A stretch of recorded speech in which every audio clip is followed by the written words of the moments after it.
दो भाइयों की कहानी। सड़क दुर्घटना में माता पिता की मृत्यु के बाद मोहन और सोहन अनाथ हो गए। न कोई भाई बहन या रिश्तेदार था जिन्हें दोनों अपना कह सकते। सिर्फ एक दूसरे का सहारा ही बचा था।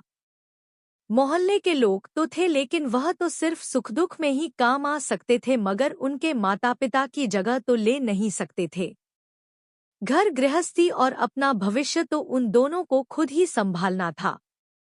मोहन उम्र में सोहन से सिर्फ 2 साल हो बड़ा था, लेकिन अपने बड़े होने के फर्ज को समझते हुए उसने घर का सारा भार अपने कंधों पर उठा लिया।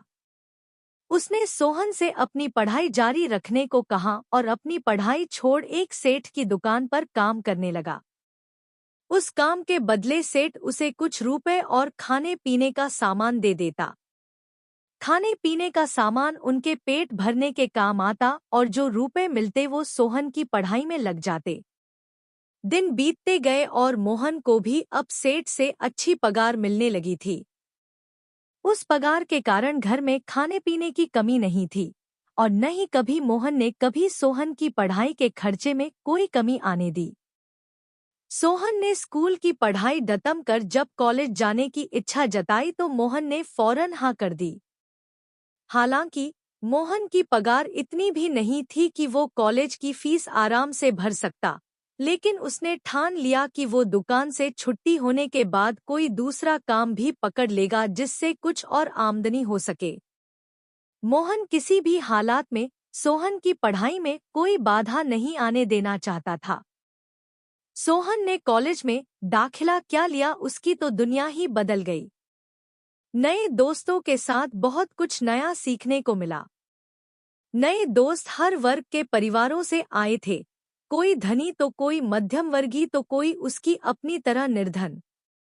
एक टोली सी बन गई थी जिसमें न पैसे का दबदबा था और न ही किसी के बाप का रुतबा अपना असर दिखाता था। इस ग्रुप में सिर्फ चलता था तो सिर्फ ज्ञानता का प्रभाव।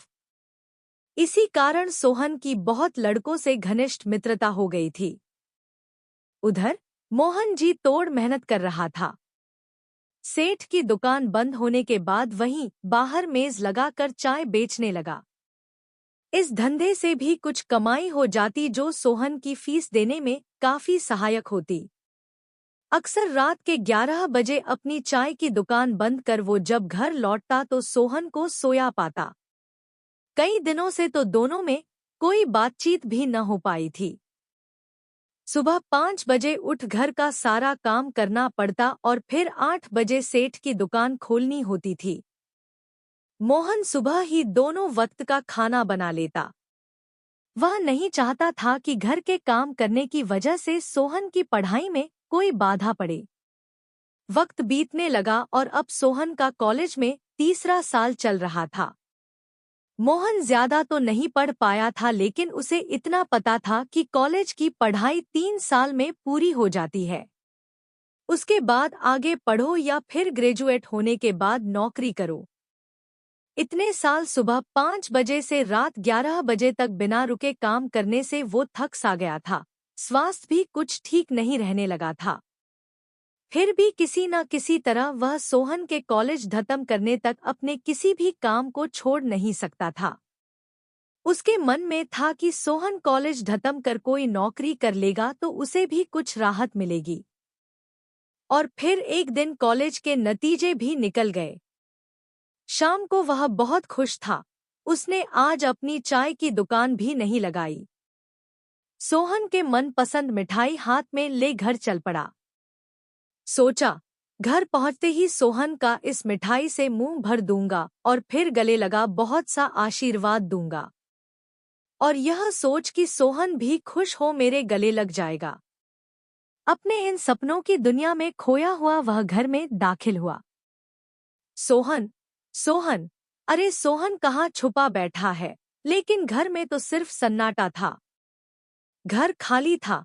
सोचा शायद दोस्तों के साथ खुशी मनाने निकल गया होगा। मिठाई मेज पर रख हाथ मुंह धोया, सुबह का बना खाना गरम किया और इंतजार करने बैठ गया अपने भाई सोहन का। शाम ढलने को हुई तो मोहन कुछ चिंतित सा हो गया। क्या सोहन को नहीं पता था कि मैं उसका इंतजार कर रहा हूँगा? अजीब लड़का है, दोस्तों के चक्कर में भाई को ही भूल गया, मगर ये सिर्फ अपने दिल को समझाने के लिए ही सोचा था। उसके अंदर तो रह कर कई बुरे ख्याल भी आ रहे थे। कई बार तो घर से निकल गली के मोड़ तक भी देख आया, लेकिन सोहन दूर दूर तक दिखाई नहीं दिया। कुछ देर बाद एक पुलिस जीप घर के बाहर रुकी। पुलिस को देख मोहन के पसीने छूट गए। हो न हो सोहन की कोई बुरी खबर ही होगी। सोचते ही उसका दिल बैठने लगा और सर चकराने लगा। तभी पुलिस वालों ने दरवाजे पर थपथप की तो बड़ी मुश्किल से उठकर मोहन ने दरवाजा खोला। सामने पुलिस की वर्दी में एक अफसर को देख उसने हाथ जोड़ पूछा कि उसका भाई तो ठीक है। पर जवाब देने के बदले वो अफसर के पीछे खड़े एक नौजवान ने नीचे झुककर मोहन के पैर छुए। मोहन ने डरते हुए उसको कंधों से पकड़कर उठाया तो हैरान रह गया। सामने उसका अपना सोहन खड़ा था।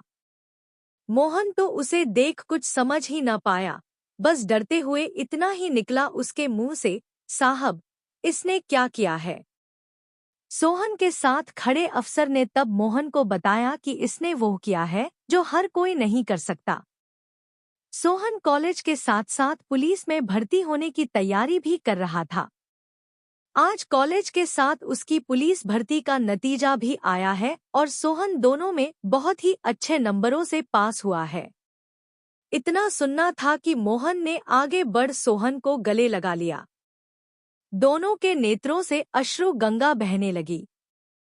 अफसर की भी उनका भारत मिलाप देखते हुए आंखें नम हो गई। सोहन ने तब उस अफसर से कहा, सर, ये मेरे बड़े भाई नहीं बल्कि भगवान तुल्य पिता है।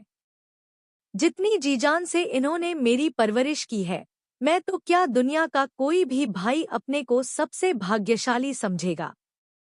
मेरा तन मन सब न्यौछावर हो जाए तो भी मैं कभी इनका ये एहसान 7 जन्मों तक भी नहीं उतार पाऊंगा। और इतना कहते ही सोहन फिर रो पड़ा और मोहन से लिपट गया। और फिर अफसर ने सोहन को कल से ट्रेनिंग कैंप में समय पर पहुंचने को कहा और जीप में बैठ चल दिया। अफसर के जाने के बाद सोहन ने भाई को बताया कि किस तरह देर रात जाग और सुबह जल्दी उठकर उसने कॉलेज और पुलिस की भर्ती की तैयारी की। और उसने ये भी बताया कि 3 महीने की ट्रेनिंग के दौरान उसे वजीफा भी मिलेगा और ट्रेनिंग खत्म होते ही पक्की नौकरी। और मेरे भाई, आज से आप कोई चाय की दुकान नहीं लगाओगे और न ही कोई नौकरी करोगे। आप सिर्फ आराम करोगे और आज के बाद आपके कंधों का सारा बोझ मेरे कंधों पर।